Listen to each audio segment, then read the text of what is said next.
Right, so welcome back to another, I don't know what, I have not called these anything, seller interview, whatever you want to call it, but I just want to say welcome to Matthew Wright. Hi, Matthew. How are you? Hello, I'm Yeah, really good, thank you. Thanks for having me.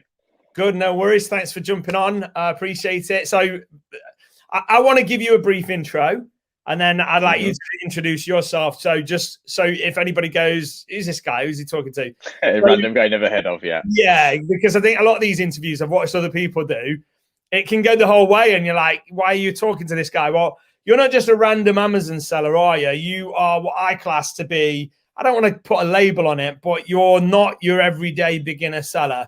Is it, what's your total sales volume you've done on Amazon, eBay, and ecom in general overall, would you say, over the years ish? Ish. Ooh, must be well over 10 million altogether. Okay, yeah. So there you go. Well over that, yeah. So eight-figure e-com seller, basically. And from our previous conversations, but I'll let you share the full details. Primarily focused on Amazon with a strong deal dollop of eBay on the side with Yeah. a bit of a sprinkling of Shopify too. So basically overall e-com seller, but businessman. Got 2 units. He's still got two Still physical got two warehouses. two units, yeah, two warehouses, yeah. Yeah, and how many staff? 10 staff? 10 staff, yeah.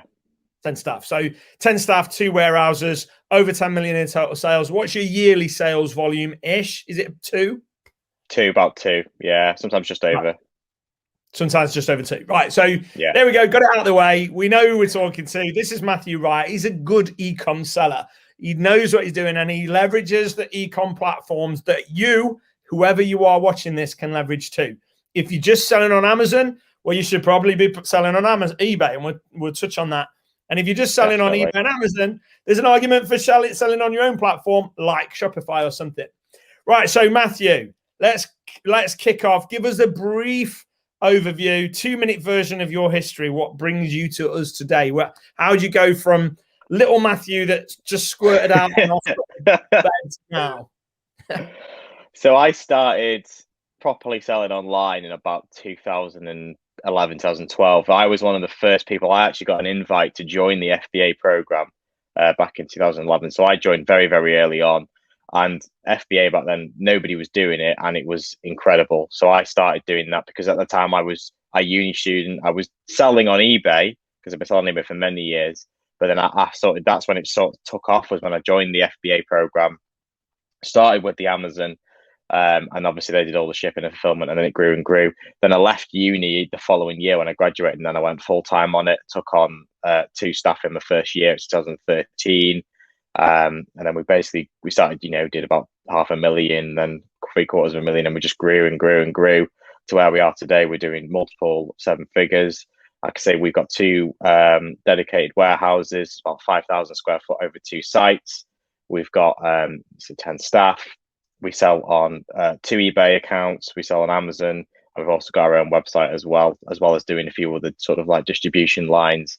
Hopefully going to get into private label as well in the very near future. So really excited for that. Okay, great stuff. So you are probably quite rare in that you said you had two staff within the first 12 months, did you say? Yeah. Yeah.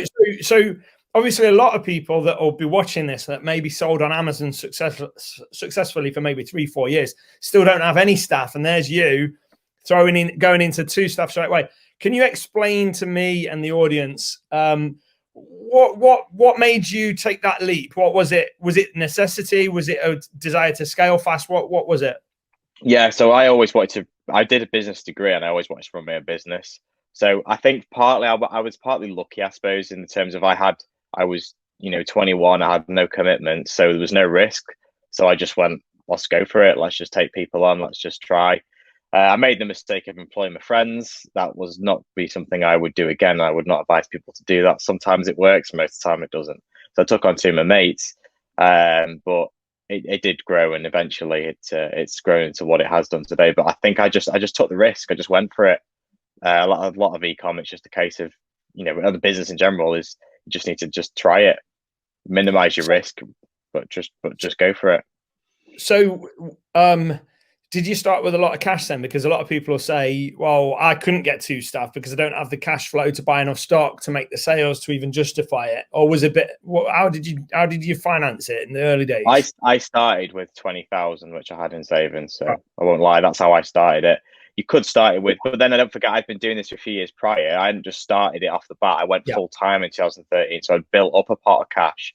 You know, it wasn't just that I actually took a student loan and I never spent it. And because I made my own money at university, or however you want to look at it, using my student loan and saved up my cash from my business.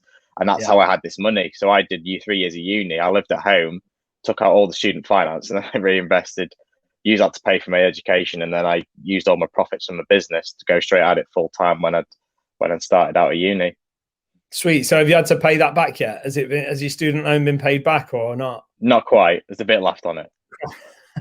So here we are all these years later, 10 staff, 2 warehouses, millions of pounds of turnover. And you could argue your business is still slightly capitalized from that very good financial decision to not blow it on beer, drink, drugs. Yeah, literally somebody in my class, they got because if you go and you get your student finance, you get it in like 3 lump sums. So you get like 2 or 3 grand into the most students. That's like the most money they've ever had. One guy went out and blew 400 quid on his first night out. Yeah, I didn't do any of that. I didn't live in. I think that was part of the benefit. I stayed at home. Okay, so you stayed at home and drove to uni, and that's how you saved the money. I did that. Did you find? So I did a business degree as well. I don't know if many people know that, but after a year and a half, I quit. So I came out with nothing. And I took 4 years to get into it in the first place because I failed my A levels. Like, it was a joke. It was such a bumpy ride with me. Did you find that staying at home and going to uni was a positive then because you got to save the money, or did it suck because you missed out on some of the fun stuff? I think at the time it sucked because I missed out on the fun stuff. But when you look back, you think, okay, I missed out on one night out or a couple of nights out that were probably good nights out. But look where I am now, and look where they are now. So it's the trade-off, isn't it? I'd rather be where I am now, having missed a couple of nights out, than gone, oh, that was a good night out 10 years ago. Yeah. Do you know where they are at right now? Because obviously I don't know any of the people I went to university with. I bumped into one in a furniture shop. She was a nice girl. She was an older, mature student. So I was a bit mature because I was 2 years older than everyone else or something like that. And she was about 7 years older than me. But I bumped into her and she was managing a furniture shop, which is cool. But she was managing a furniture shop. And I'm not bashing her for that, but she's like, I don't know. Do you know what I mean? Like, she did this big business degree, open to go places, and then she's this small independent furniture shop. She's a manager in there, which is cool. But that's part of the reason I hated uni. They were teaching me how to become a manager, teaching me how to become an employee, and I wanted to be a business owner just like you. So do you know what happened to the people that you went to? No, I don't. I don't honestly. Unfortunately, I don't know any of them. I did stick at the full degree, but I don't really speak to anybody from university since. No bad feeling or anything, but I just don't. I think a lot of people, you either become best mates with them, but then because everybody's kind of all different places, they'll just go back to where they came from, and that's it. You don't really see them again. I think a lot of it comes down to the fact that you probably lived at home as well. So is there always probably disconnect? Because I did the same. I drove in every day, and gift and a curse really in many ways. Okay, forget all that. So you do you think your degrees helped you get to where you are today? I'm genuinely unsure because I've thought, how much time did I waste doing the degree? But then people say to me, well, I think part of it builds your credibility because you've got the degree. When you're working with people, no one's ever asked me for it, but it's part of the credibility there. And also in terms of the experience, I did get some really good life experiences there. I actually entered a competition when I was at uni for Young Enterprise, and I actually won Business of the Year in 2013 when I was at uni. So that was good. Look at that. That's awesome. Okay. So you was running your business whilst you was doing your degree. Yeah. I remember one day I had to email my tutor saying, "Yeah, sorry, I'm not coming in today. I'm busy packing parcels because it's Black Friday." What did they say? They never replied to me. I don't think they cared, but Nice. Yeah, we've got a lot of parallels there because I was running a business while I was at uni as well, and I don't know, it just got. I mean, I quit, but what did you get? What degree did you get? 2-1, 2-2? 2-1, yeah. it was what I could have got first. I won't lie, but I didn't put the effort into uni because I put it into business. And I did think about quitting after the first year, but I thought I've already put a year into this now. I may as well just see it through. Yeah, I think you probably did the right thing. But not that you'll ever use your degree by the sounds of it, other than for a bit of credibility. Yeah. But no, Yeah, I mean, literally. these days, increasingly, you've got to question, is it even worth getting a degree if you're not going to go into a role that needs it? So if you're going to be a doctor, if you're going to be a lawyer, yeah, you need a degree. If you're not, you can just do stuff like Matthew's doing. Start selling on Amazon, start selling on eBay, or do all plethora of other business opportunities. So to break it down. I know this. Some of these questions will be repeats from stuff I know, but I'm asking for the audience that don't know yet.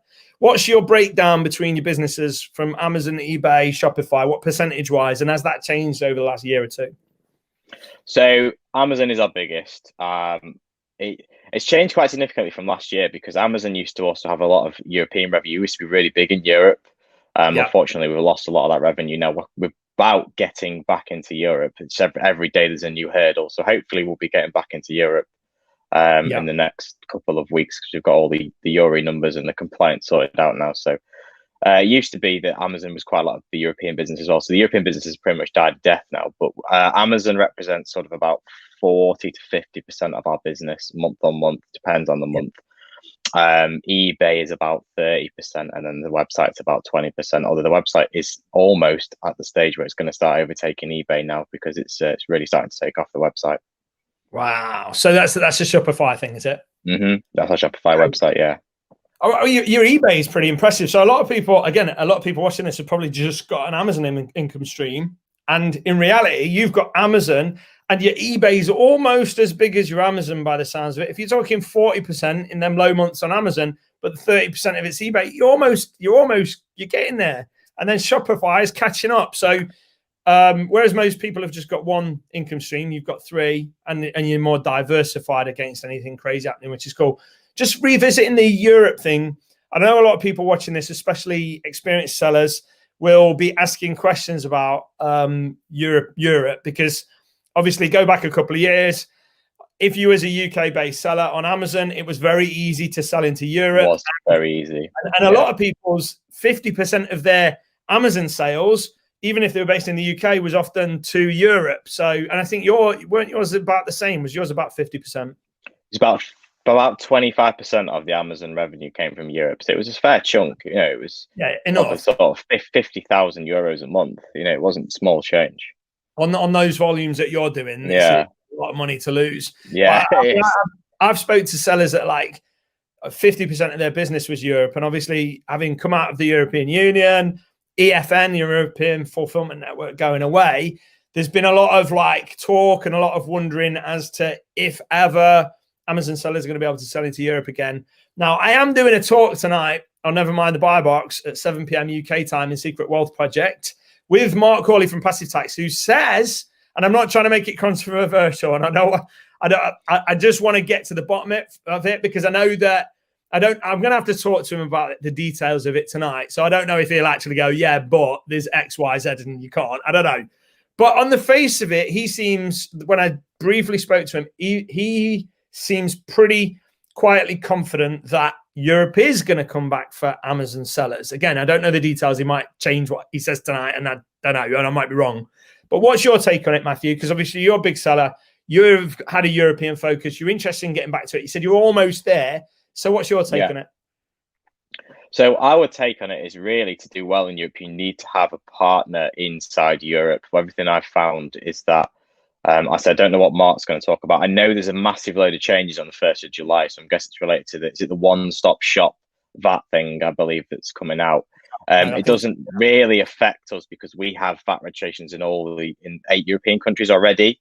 So there was a few changes, like you now need to have physical representation. So you had to have somebody based inside the European Union to represent you, which we've sorted out. Then you needed a URI number to import. So we've now sorted that out. So we're finally getting there with all these different bits and pieces of things that you need. I think another problem with the one-stop shop is there is quantity limits of how much you can sell per month per marketplace on that scheme. But say we're looking to, our strategy's now changed, whereas before it was send it into Europe and see where it goes. We're focusing now on specific countries because it's easier to manage legislation within one country than it is trying to manage legislation for 7 different countries, because there's a lot of very strange rules that you would never think.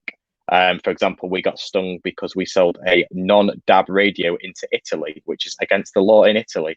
So there's a lot of different legislation within certain countries that you would never think. You know, think about all the laws in the UK.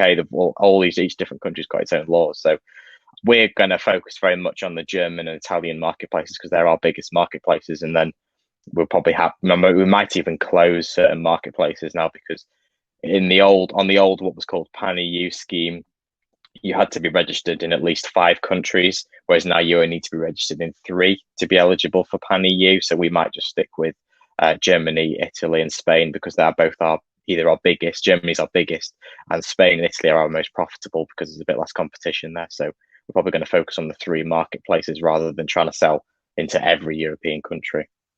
I suppose you've got the language barrier as well. It's not just the legislation, the legislation in Italian, the legislation in German. Like, it's not so straightforward. So anything we can do to get back to kind of like send it all into Amazon, let them sort it out. Anything we can do to get to that for sellers is a welcome change, because that sounds like an absolute nightmare. And I totally understand why you're looking to do it the way you're doing it. So when you said the old Pan EU, what do you mean by the old Pan EU? Is Pan EU not still a thing, or the pre Brexit Pan EU, where you used to basically fill a couple of forms in, and then off you go, and you file your VAT returns every month or every quarter, depending on the country. Yeah, that's all gone now. So there's a lot more requirements that you now need to have inside to meet European compliance, because effectively there's the same legislation as if you were, coming from China trying to ship into the EU, but now the UK is not in the EU, so now we have to comply with all the legislation. There's things like CE marking laws that you've now got to comply with, because that was a European-wide thing. We're now not in Europe, so now our standards don't match those of the Europeans, so you have to make sure everything is now compliant. So there's a lot more complexity in it. There's a lot more paperwork and box ticking. Yeah, absolutely nightmare. So I thought the CE thing, I thought we just did we not adopt everything, the same standards and everything as we were until we changed them, though? Is that not how it's worked? So don't we all just comply automatically because we've not changed much? Or am I we do at the moment for the most part, but as the UK drifts further and further away from Europe, it seems to be the politicians are having more and more bashing heads. I feel we're going to get further away from them standards, and therefore we're going to have more problems. At the minute, most of the product that is already in the UK already complied with Europe because it was probably imported before Brexit. Most of the things sold in the shops these days were probably either designed and made before Brexit. Whereas in 2 years' time, for example, are we going to start seeing UK exclusive products that can only be sold in the UK because they don't comply with EU law, because there's different standards? I don't know how we're going to go with that. That could be a big issue for sellers going forwards. If you're buying stuff out of, OARA and it's made to UK standards, it might not be made to EU standards. Now, I imagine that most manufacturers are not going to make UK specific product because it's far too small of a marketplace. But that doesn't mean that there won't be some. Yeah. I suppose I would have imagined the UK standards are going to remain in line with the EU standards for reasons like that, to reduce headaches and stuff. But you never know; some small manufacturers might change things or something. Okay, so talk to me more about your Amazon journey. So that's still your majority of your sales. Do you, when you say OARA, I know you do some wholesale. Talk to me about how you source your stock and where you get stuff from, and have you got specific categories you focus on and things like that? Yeah, so we focus very much on the electrical and computer accessories and things like that. So we don't sell any toys or grocery. We just sell in that one category. So we used to actually sell some clothing, but what we found is we've actually kind of niched it down. We've actually found that less is more. We've had more success by focusing on fewer products than trying to source everything across the marketplace. And that's where a lot of new sellers go wrong, is they try and buy a bit of everything and then they don't have the product knowledge, so they're not able to do as well by trying to source too wide. So we're very focused on the electrical category. We work with a select number of distributors, only about 4 or 5 key suppliers. And then a lot of our business is also sort of like liquidation and retail arbitrage. I don't do very much OA. I do now and again. maybe on a weekend. If it's a rainy day and I can't be bothered going out, I might do a bit, but it's not a key part of my business. Most part of my business is RA and on the distribution wholesale side. What percentage RA versus distribution wholesale side would you say? 50-50. That's probably a bit more actually, I'd say, towards distribution, probably 60-40 actually. It depends on the months because we've done an awful lot of RA in the past month, but that's because all the shops have reopened, whereas in January it was like 0% RA, obviously, because all the shops were shut. Yeah. So have you got people running around scanning stuff in stores and filling vans up for you then? Is what I do? I go out most of the time because I enjoy it. So most of my job is sourcing, and I kind of don't handle anything after that point. So my job is to gain new business, find new suppliers, and bring the product in. And then my team deal. I literally buy a product, hand them the invoice, hand them the product, go out and find another product, and then the team deal with everything else behind that point. So my job is to source all the new product. So I do a lot of the driving, and I do a lot of the meeting of people, making new contacts.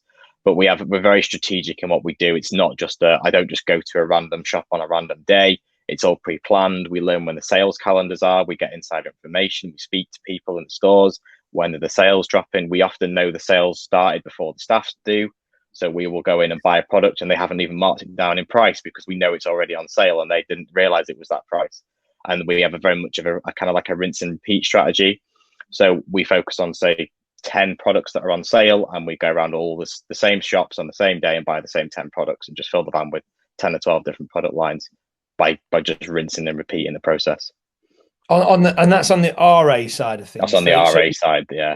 In electrical, so yeah. When hair dryers come on sale in Asda, you go and clear the shelves, and then when do you go as far as laptops or what? Yeah, we do all sort of electricals. Yeah, we're focusing much more on higher value stuff. We don't really have a maximum price, but we certainly have a minimum price point. We don't tend to source anything under sort of £15 because it's just not worth the time.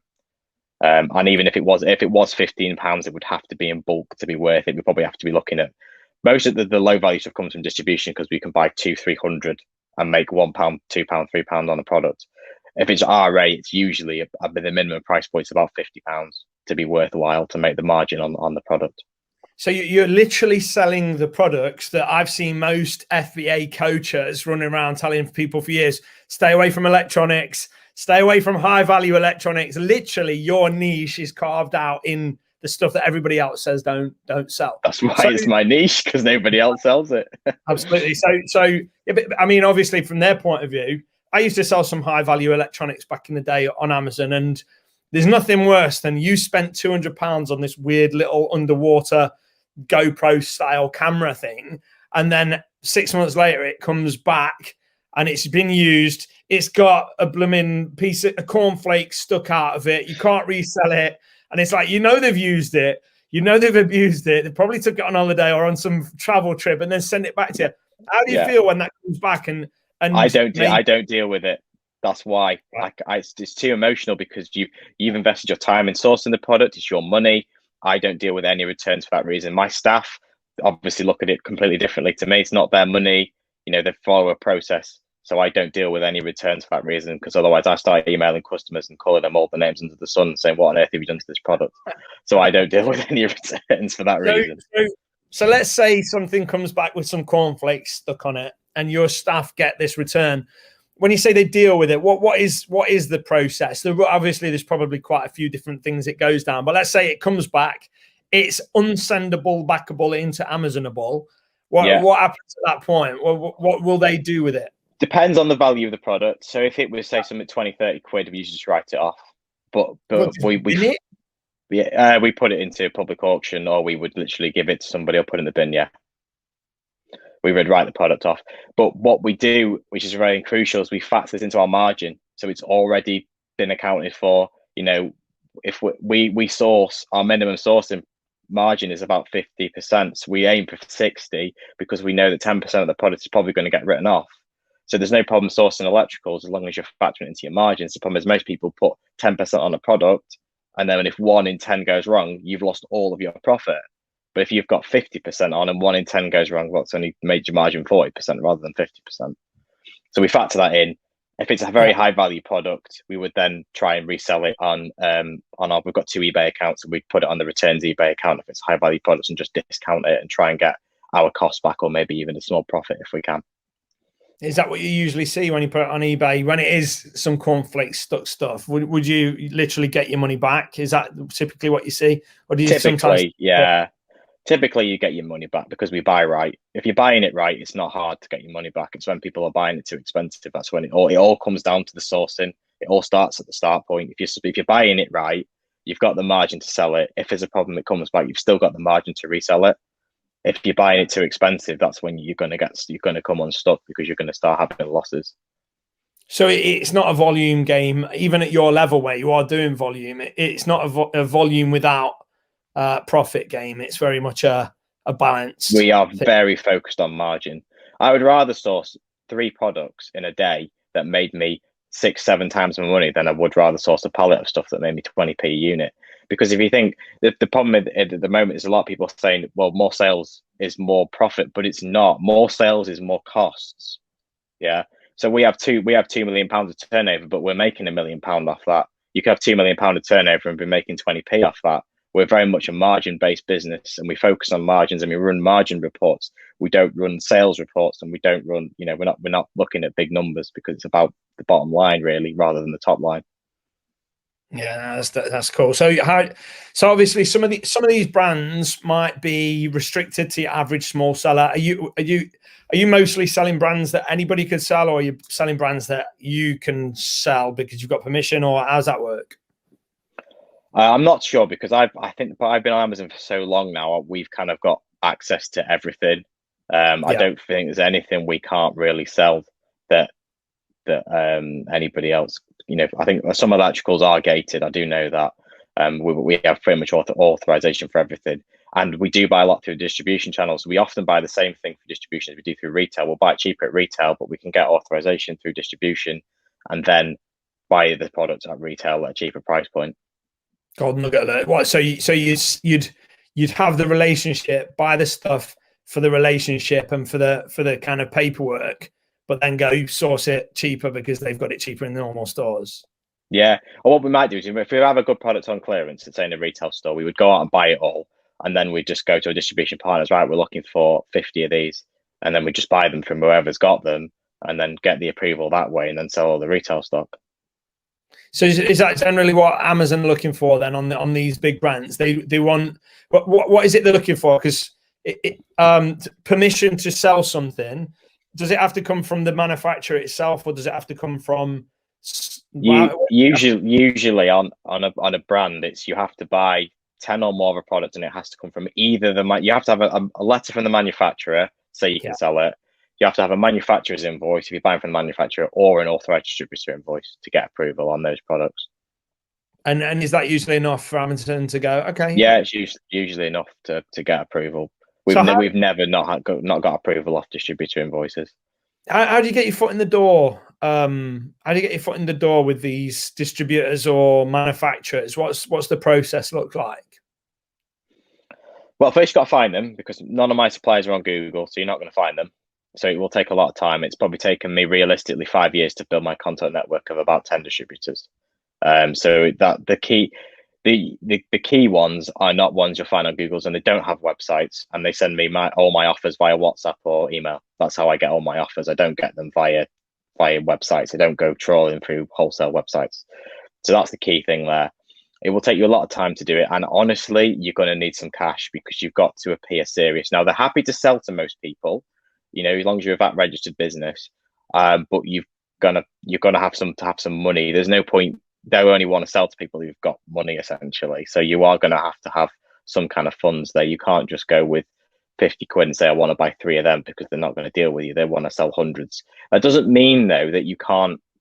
There are strategies you can do here. You can always perhaps use some kind of finance to get a first order in, and then when your foot's in the door, you can order smaller.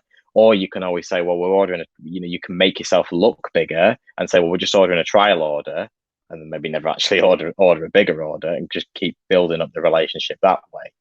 Kind of always keep the carrot dangling in front of the sales guy and say, look, we're going to order bigger, and maybe just upping it by one or two. So there is strategies you can do. You don't need to necessarily have loads of money, but you are going to have to appear as if you are somebody that they're going to want to sell to, because equally they only probably have a few clients themselves. They don't have many clients. They don't want to have many clients, because the more people they have, the more the dilution of the product in the marketplace, the more competition, and then people will stop buying it from them because they go, what's the point? Because I bought it for X price and within a week it was half that price and I can't make any money on it. So yeah, and I suppose from their point of view as well, it's a lot easier to deal with 20 customers that are rock solid, amazing sellers than 2,000 that are messing them around and trying to return stuff.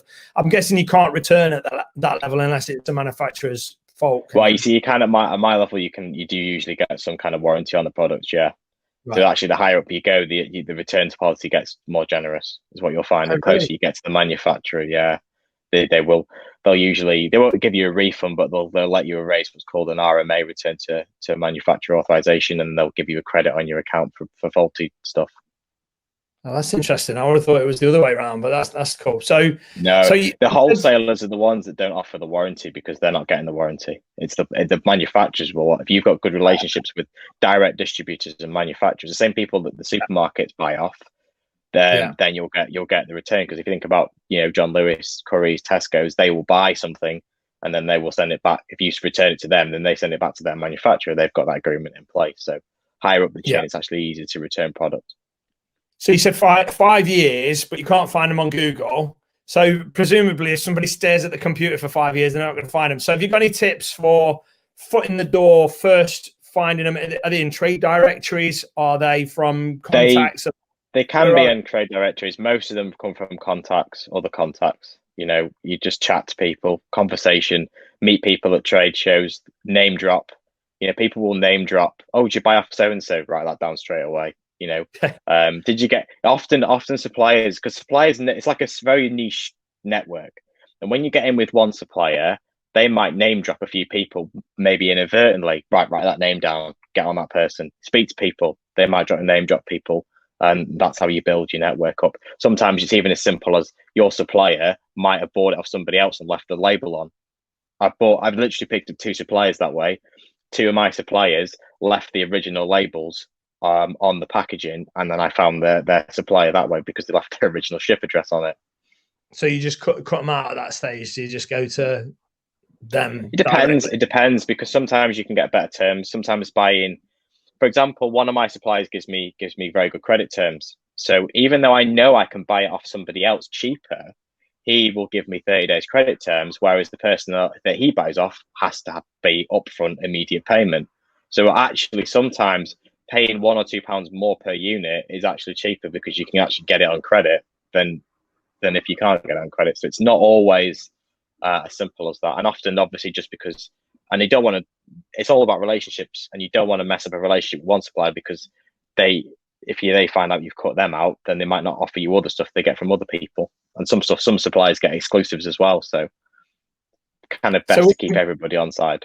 Yeah, of course. So would you say that you don't deal that much with wholesalers? It's more the next level up, or do you do a lot with wholesalers as well? I don't really deal with wholesale. I say it's wholesale, and people refer to it as wholesale, but it's not. It's direct distribution. But that's why I say I only really sell a very niche category with a few select brands. Yeah. Okay.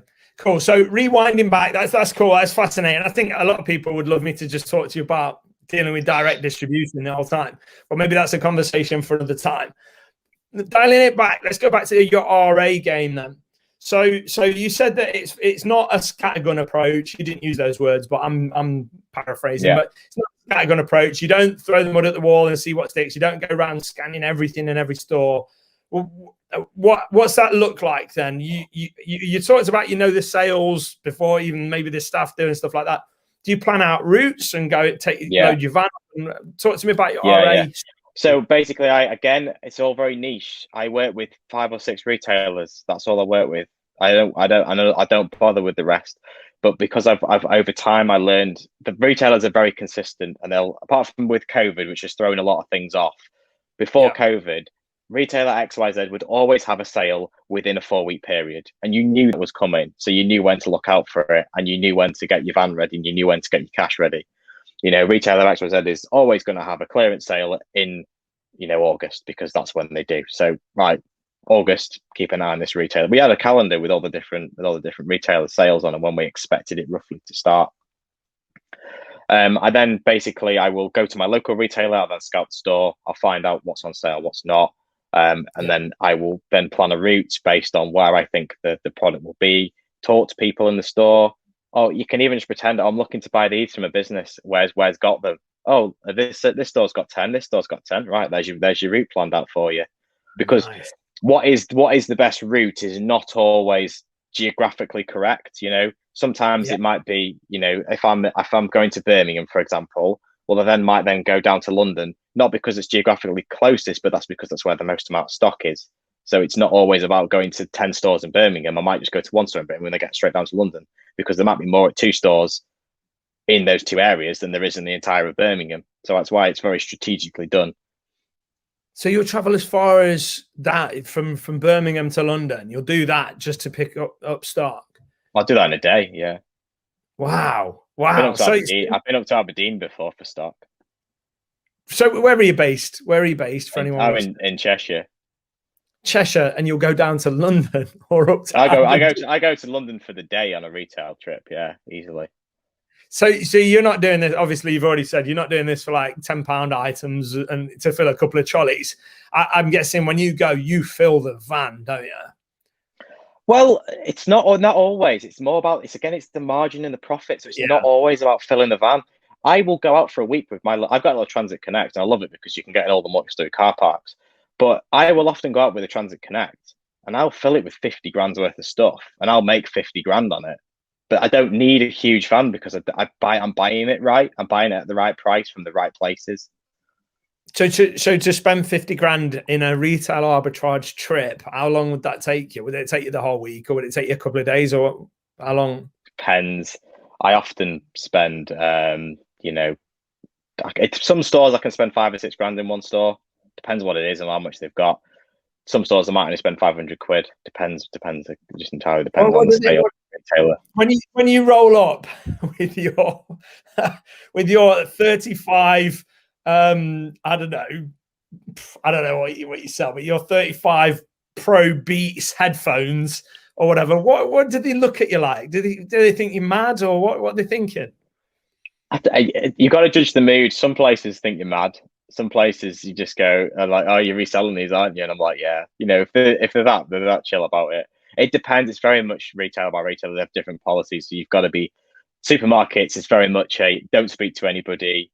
Get your self-scan. Get your gear. Get out as fast as you can. All the retailers, you want to make the conversation because they go, "Oh, we've got a whole pallet of them in the back," and they're happy to sell them to you. It depends very much retailer by retailer, and even as much store by store, because some store managers are not very friendly and they can't be asked to work with you, and others are quite happy for you to smash their targets and they will order stuff in from local stores. And it just depends entirely by store, region and different things. But generally, supermarkets is a smash and grab job and get out. Okay, so you self-scan. That's interesting in itself. You fill your trolley and then self-scan the lot while the young girl on the front's like going, and while she's thinking, do I need to ring somebody about this? You've already left. You've already gone. Yeah. Exactly. If you go to a till, then Doris at the till has got time to go, what are you buying all these for? Make conversation, call a manager over. If you've self-scanned it on your little scan and shop thing, you've paid for it and you're halfway out the door, they go, oh well, and they move on with their life, don't they? Yeah. Well, back in the day when I owned the nightclub, I remember going to Tesco for some boxes of Budweiser because I think they were like a lot cheaper than the local wholesaler, and I needed some for that night. So I filled my trolley. Didn't have that much because it's boxes of Budweiser. It's local Tesco. And the manager came over. They can't have them kicked off and all that stuff. So I can only imagine what it's like leaving with 10 grand worth of electronics. That's crazy. Okay, no, that's cool. So, right. So that's really fascinating. Honestly, I could talk to you about this stuff all day. But I'm interested in deep diving a little bit, whilst we've got a little bit more time, into your processes, systems.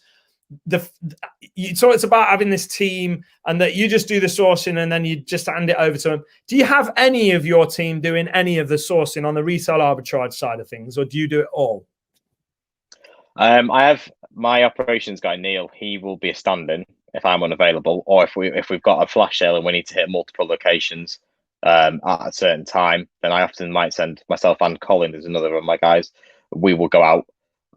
So sometimes if a deal's dropping on that day and we need to get it that day because it will be gone, I might have three of us out. But generally speaking, I will just go around on my own. Like I say, what I do a lot of is I fly under the radar, and I like it that way, and I pick up stuff that people don't even know is on sale, and that's the best way. The best thing they know is when the girl scans it through the till and goes, "Oh, that's cheap," and I'm like, "Yeah, I know, I've got a bond full of them." Nice. Okay. So is there a reason? I've asked you this before. I still can't get over it. Like, you've got your entire business kind of not outsourced, but you've got somebody dealing with most of it. And this one bit that I would consider driving from Birmingham to London in a day, something that I would like somebody else to do. But that's the one bit that you do. And I know you enjoy the sourcing side of it, but is there any other reason other than enjoying it? Is it trusting the stock with them or the cash with them? Is there? It's what not. is it? It's not trust. I don't have No. I don't have any trust issues with my staff. I think it's more. I feel I'm good at it and I like doing it. I think that's the real reason. It's my favorite part of the job. And as they say, do what you enjoy. I enjoy going out, finding deals, making new contacts. So that's what I do. I don't enjoy labeling. I don't enjoy packing boxes. I don't enjoy listing. So I don't do it. So basically, what you consider to be the kind of, I won't call it donkey work, but the monotonous, lots like doing the same thing. You've got all that kind of team based, and then you do the bit that you genuinely do enjoy. Do you feel like you bottleneck your business somewhat by you just doing it, or is it not like that? It's the other way around. To be honest, I overbuy. Oh, I do bottleneck it, but I buy too much. Right. So I can't. The guys can't keep up with the amount I'm buying. Is the problem. Oh, really? Wow. Yeah, that is literally the bottleneck in our business at the minute is the guys, and Amazon as well. Obviously, with this new IPI thing, the restock limits, that's had a massive impact because it stopped the flow. We had a nice flow going on. The problem I think with our business is we don't have a good flow. Obviously, when the shops reopened, I went out all day, every day, and flooded the warehouse with stock because there was so much cheap stock available, and it all builds up, and they just don't have time to. It's not a very because with a private label product, you can control the flow. You order a month's worth, then you order another month's worth. It's very regimented and very flowed. Ours is very up and down. So some months will have less stock, and some months will be bursting out the seams because I've just gone absolutely mental at this retail sale or this distributor that's got a load of cheap stuff.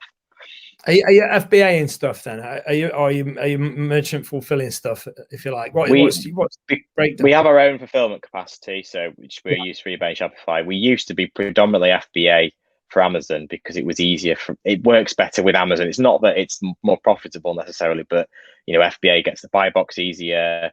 You don't have to deal with the customer service, and if you have any lost shipments, Amazon sort all that out for you. So that was the main reason we do the FBA. Just helps with the sales, but since this whole restock limit's come in, it's not a problem. We just switched to merchant fulfilled. Same thing we did back when COVID started in April. We'll just go right. Okay, we just switch it all to merchant, and we just have one more person on the person that was packing the boxes for FBA goes and packs the parcels for the customers.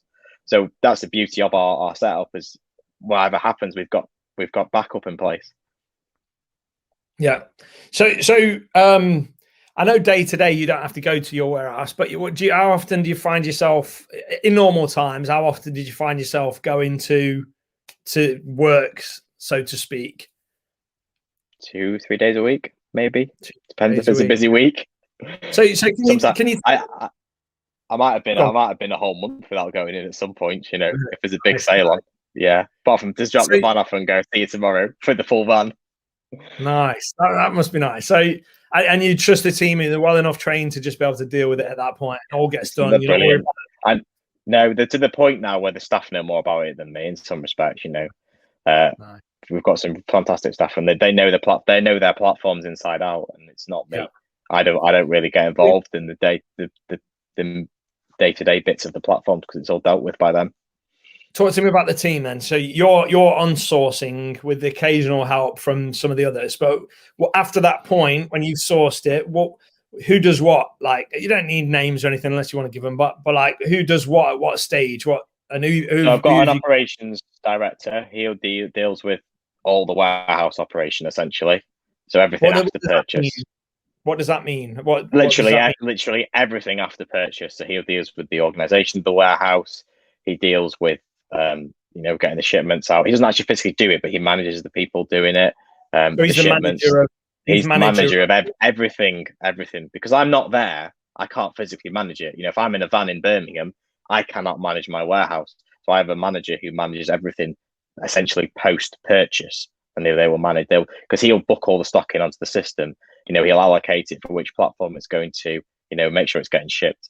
Then I've got And when two when you say he, you mean he'll make sure somebody does it, or he does it physically himself? No, he will make sure somebody does it. He Right. doesn't necessarily do it himself. He might do if there's a load of stuff to Bits. go to Amazon. He'll jump on and whatever, or if post needs sorting, whatever, covering. But he doesn't tend to do that himself. He's more of the overview. He looks after all the stock inside, and he also deals with the problem stock as well. Because obviously, with every business, you have problem stock. So much of his job is sorting out all the problem stock as well, and he deals with all the returns. The cornflakes stuck to your cameras. Yeah. Okay, so you got an overall manager, and you call him director of operations. Did you say? Yeah. Okay, and then what? Then I've got two managers underneath them. They deal with the Amazon, the eBay, and the Shopify. So one guy deals with Shopify and eBay, and the other girl deals with all the Amazon side, and that's all the management. So that's dealing with, making sure she does do the labeling, but she doesn't always do all the labeling. But a lot of it's making sure that the pricing's right. She'll do all the repricing. They'll do all the on the website side. They'll do all the marketing, but not actually. We have somebody who does the marketing, but they will the marketing strategy. So like this product's going on promotion this week. We're going to run this sale because it's this event. So they deal with that. They deal with all the pricing, deal with any account issues. So all the account health, shipment reconciliation, or on the website, they'll deal with any kind of escalation in customer service. So there's some guys underneath who'll do all the customer service, but then if it needs to be escalated because the customer's still kicking off about the parcel that's not arrived, even their raw master that's arrived, they'll make the final call on that, essentially, stuff like that. Okay, and then anybody else in the organization, where do they sit? What do they do? Yeah, and then everybody else is kind of just like underneath is they will have, they'll be packing parcels, they're listing the products, doing the customer service. Got an administration girl as well, does all all the invoices and the receipts and keeps an eye on all the bills and that kind of stuff. So and all the inboxes and emails and things like that. So would you say that if you were trying to draw your hierarchical structure for your business, you're sat at the top as CEO, owner, whatever you want to call yourself. But you got your director of operations, you got 3 people or 2 people, was it? Two people underneath, yeah. And then everybody else underneath again. Platforms, and then everybody else sits under them. So it's quite flat, but you've got a bit of hierarchy in place.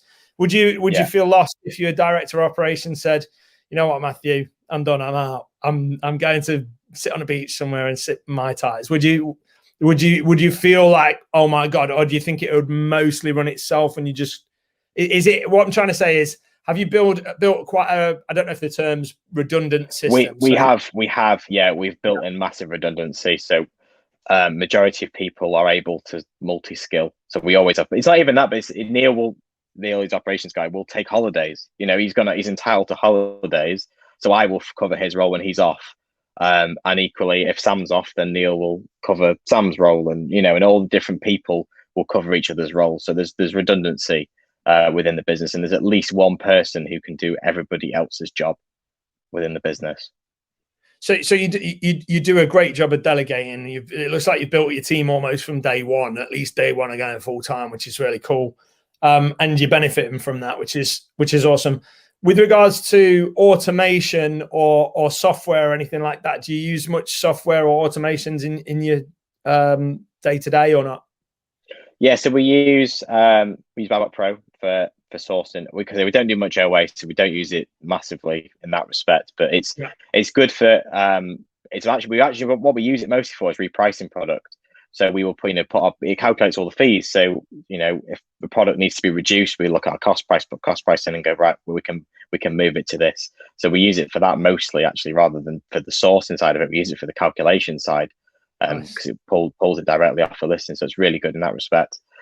We use Profit Protector Pro for repricing as well, because that reprices all the products. So make sure you're competitive, because if you're getting undercut by 5p, you don't want to be getting undercut by 5p. And equally, it's not just the beauty of like Profit Protector Pro is not just the dropping of the price, but it's the increase.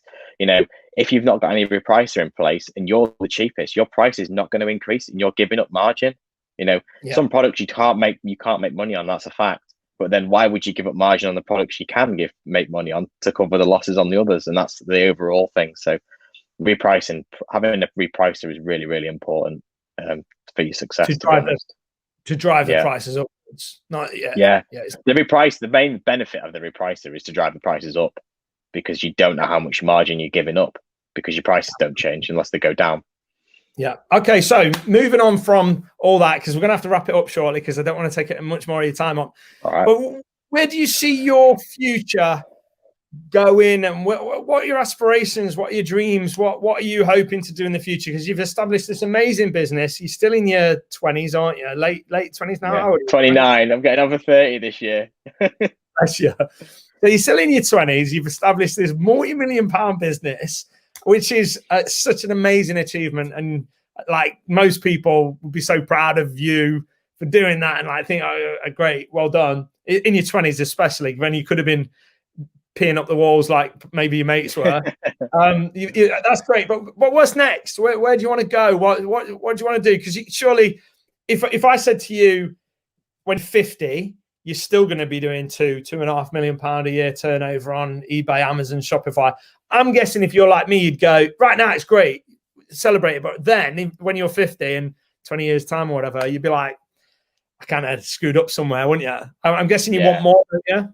Yeah. So we've got a really good plan this year. So we really want to grow our website. That's a big focus, because Amazon, eBay is great income, but the problem is you've got no value there. Apart from what you can sell your account for, you've got no real value. We want to build a brand. We want to build a brand around what we do, around, selling discount electronics essentially. So we want to build our website up to be massive.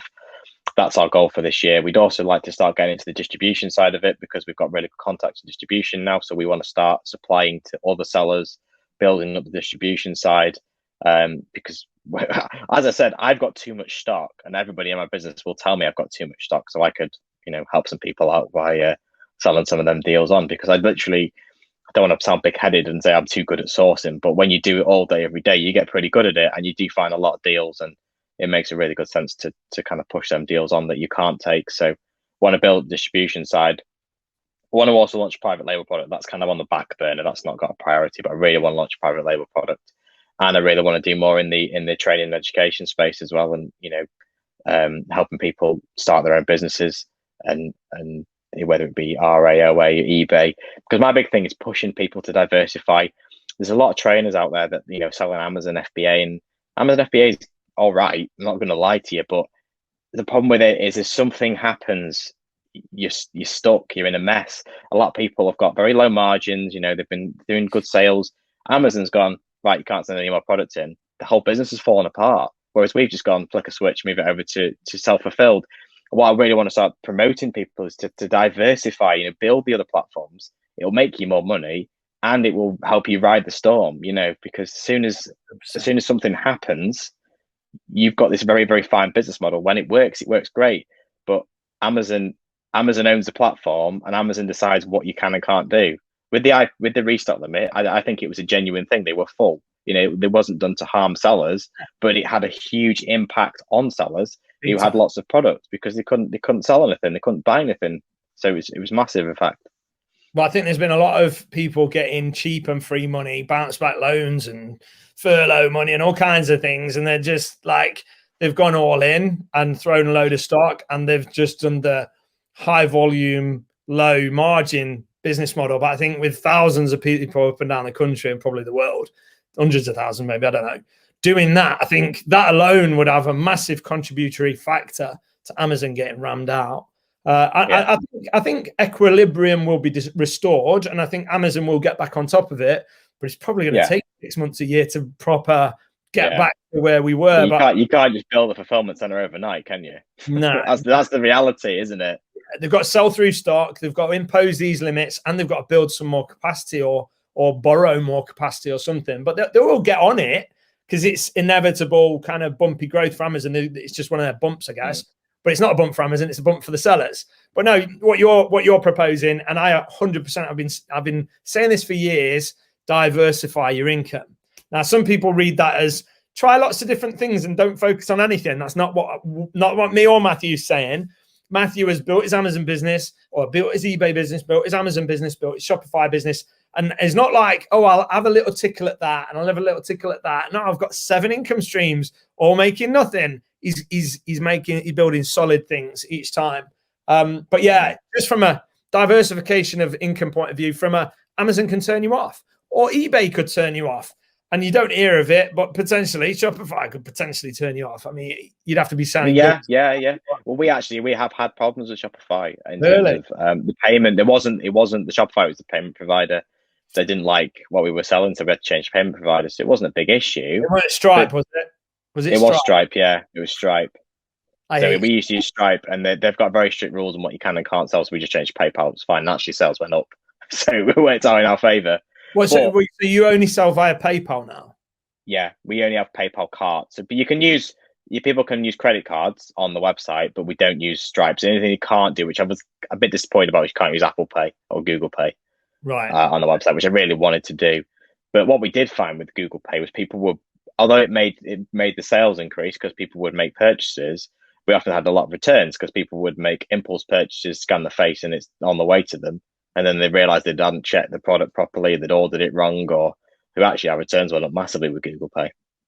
Oh, that's interesting. That's really interesting. But no, big proponent of diversifying income streams. Not even just on not just on e-com. If you're doing e-com, why not do a few other bits? We've started on buy. We've started on buy this year. Yeah. Again, it's another website. Is the thing is where the diversification, we sell the same products, we buy the same product from the same place, but we just sell it on more marketplaces. Same with Europe, it was a diversification, so we're not. And the beauty of having the diversification is, yes, Europe was closed on Amazon, but it doesn't mean that Europe isn't now open on Shopify. You've got you've got the options there. I really love the idea that you're going to build your own platform. So and I know it might be based on Shopify, but it's still your own domain, and ultimately you could switch it up to Shopify if you wanted to. But I love that. So instead of just thinking, because you primarily have been selling on other people's marketplaces, now you're going, hang on, how about we become the marketplace almost and sell our own stuff? And then who knows? Yeah. Maybe one day you'll be taking on Jeffy Boy and you'll be going to space in London too. But I think I'd liken the platforms to like drugs. It's like it's a high, it's too easy, and you just keep doing it and you keep doing it, and you never put the work into your own platform, so you never get the benefit long term, and eventually it's all going to come crashing down.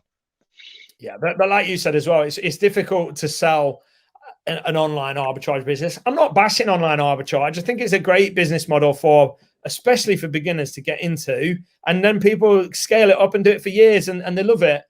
But you can't really sell it. Like you said, it has no value. The value is you doing it. Now, if you could put systems in place whereby other people were doing it, you could argue that if it can run truly without you and it's totally automated, you could argue there is value there. But what you're talking about, build your own platform, is definitely a value proposition for exit. So eventually, are you thinking like exit or float it on the stock market, or are we not quite there yet? I would have to exit a business. I couldn't be involved in a business I didn't have control over. Is the honest answer. Right. I thought about this. When someone say, "Oh, we'll buy all your shares and we'll make you the CEO and we'll give you X amount," I couldn't do that. If I sold a business, I'd have to walk away. Because I like to get involved. You know what it is? It's not control, but I just don't think I could have a business being run by somebody else. Then I didn't agree with what they were doing, and I couldn't say anything because I'd sold all my shares. So I think if I sold a business, I'd have to walk away. I could never stay in it as a CEO, honorary CEO, kind of chairman position or something. I think I would happily float a business, but when I've seen businesses floated, it's like, I can't remember what the exact figures are, so I won't mention the company, but like some big tech company got offered like $1 billion or $2 billion or $3 billion or something like that by a rival. They said no, and then they went and floated it a couple of years later and made like 100 billion or whatever it was. Like they're not exact figures, but like they still exited it, but they kind of exited it for a lot more by floating it, if you know what I mean. So it might I mean, I could say I could float it on the stock exchange. I just don't think I could be involved in it if I didn't have. have control, because essentially if you float a business on the stock exchange, your primary concern is the shareholders, and everything else is secondary. Yeah. The shareholders are obviously they want you to make money, but only because they want you to make money for them. And what doesn't, it's like we often make a lot of decisions that don't make money now but make money in the future. I feel that would all get lost, and that's why a lot of businesses I think fail when they go public, because they're looking at the now, the share buybacks, the selling to make the profit now, and they forget the morals, and they forget where they came from and the reason they were successful in the first place over the share price. And eventually 5 years down the line, it all comes crashing down and they're worthless. It's the same problem with governments. Governments are, because like they are in charge for a few years, and actually after that, who cares is what they're thinking. Like they lose that long-term thinking, don't they? I think some governments get a bit short-termism, and it hurts us. But yeah, okay, right. Before we go off on random tangents about governments and ideas, we'll wrap that up. Matthew, this has been an amazing interview. One of my favorites, if not my favorite interview that I've done so far. You are fascinating to talk to, really interesting, and clearly super knowledgeable. So if you agree with me that this was one of the best interviews that we've done, of these seller interviews or whatever you want to call them, hit that thumbs up button, or leave a comment down below and let Matthew know how good this has been, because I think it's been fantastic. But I'd say where can people hear more from you? But I think we're going to be doing a lot more in SWP together, aren't we? Certainly, yeah. So Matthew's going to actually be doing some more training and popping on lives and stuff in a Secret Wealth Project and Elite Sellers. I've lost the name. What's the name? Elite Sellers Academy. Elite Sellers Academy. Yeah. Go on. I was going to say, I don't know what I was going to say. Elite Sellers Academy. I'm sure he's going to pop in there from time to time. He's definitely going to be in a Secret Wealth Project. So thanks, Matthew. Is there anything you want to say before you go? No problem at all. Thanks for having me. Great interview as always. Cheers, mate. Thank you. And yeah, until next time then, mate. Thanks for watching, everyone. Give it a thumbs up and a comment and all that stuff. And yeah, see you next time. Thanks.